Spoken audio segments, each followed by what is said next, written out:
यह 11 नवंबर 1872 को उत्तर प्रदेश के किराना में, और उनका जन्म एक ऐसे परिवार में हुआ था जहां संगीत कह सकते हैं हवा में था, सांसों में बसा था।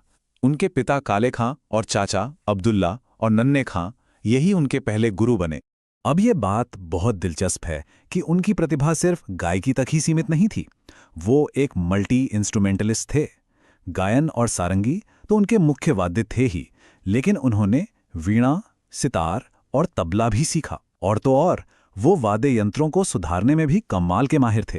तो अब देखते हैं उनके संगीत में रचे बसे जीवन को, क्योंकि उनके जीवन के जो अनुभव थे उन्हीं ने उनके संगीत को वो गहराई और वो रूह दी जिसके लिए आज हम उन्हें जानते हैं। देखिए, उनका जीवन सिर्फ स्टेज परफॉर्मेंस और संगीत समारोहों का सिलसिला नहीं था। इसमें प्यार था, बगावत थी, अलगाव था और दिल टूटने का दर्द भी। और ये हर भावना, हर मोड़ उनके संगीत में बहुत गहराई से झलकता है। यहाँ एक बहुत बड़ा मोड़ आता है उनके करियर में। देखिए, शुरुआत में वो एक सारंगी वादक थे, लेकिन उस समय सारंगी वादकों को वो सम्मान नहीं मिलता था, उनका दर्जा थोड़ा कम माना जाता था। तो उन्होंने सारंगी छोड़कर गायकी को अपनाया, और ये एक ऐसा फैसला था जिसने सही मायनों में भारतीय संगीत का इतिहास ही बदल दिया। बड़ौदा में उनकी मुलाकात हुई ताराबाई माने से, जो एक कुलीन परिवार की बेटी थीं। उन्होंने ताराबाई से शादी कर ली। अब इस शादी की वजह से उन्हें रियासत से निकाल दिया गया। सोचिए, उन्होंने अपने शाही पद के ऊपर प्यार को चुना। ये एक बहुत ही साहसिक, एक तरह से बागी कदम था, जिसने उन्हें बड़ौदा से बॉम्बे जाकर एक नई राह बनाने पर मजबूर कर दी। लेकिन फिर 1922 में ताराबाई माने उन्हें छोड़कर चली गईं, और ये उनके जीवन का एक बहुत ही गहरा व्यक्तिगत सदमा था। और इस घटना का, इस दर्द का उनके संगीत पे बहुत गहरा असर पड़ा। उनका संगीत और भी ज़्यादा गंभीर, और भी ज़्यादा ध्यानमग्न, मतलब मेडिटेटिव हो गया।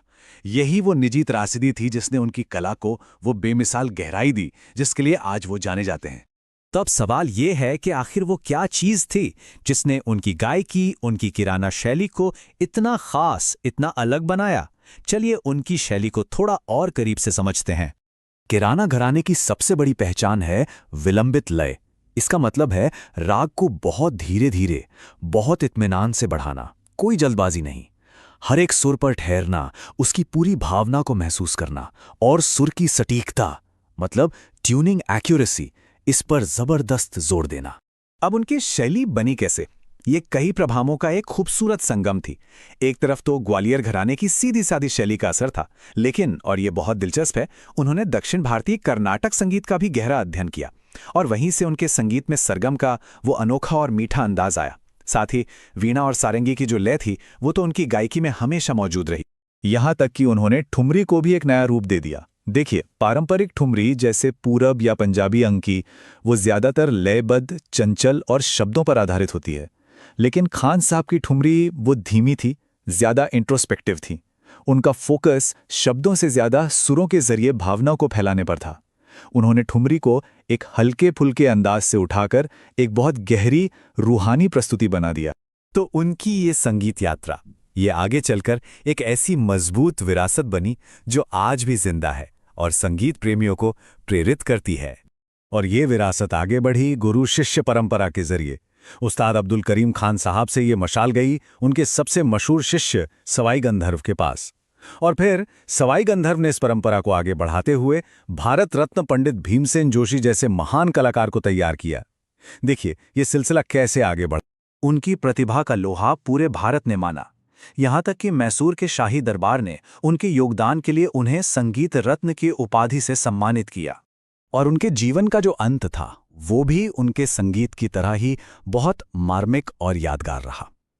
हुआ ये कि वो दक्षिण में एक कॉन्सर्ट टूर पर थे जब उन्हें सीने में तेज दर्द महसूस हुआ।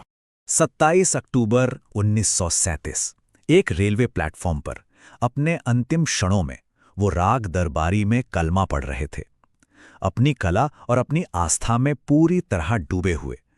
संगीत को समर्पित एक जिंदगी का इससे ज्यादा शांत और खूबसूरत अंत और क्या हो सकता। तो उनकी पूरी कहानी हमें एक बड़े सवाल पे लाके छोड़ देती है कि किसी कलाकार का संगीत, उसकी कला, आखिर उसकी जिंदगी से कितनी गहराई तक जुड़ी होती है। प्यार के लिए देश निकाला झेलने से लेकर दिल टूटने के दर्द तक, उनके हर एक अनुभव ने उनके संगीत को गढ़ा, उसे वो शक्ल दी जिसे आज दुनिया सुनती है। ये सोचने वाली बात है ना।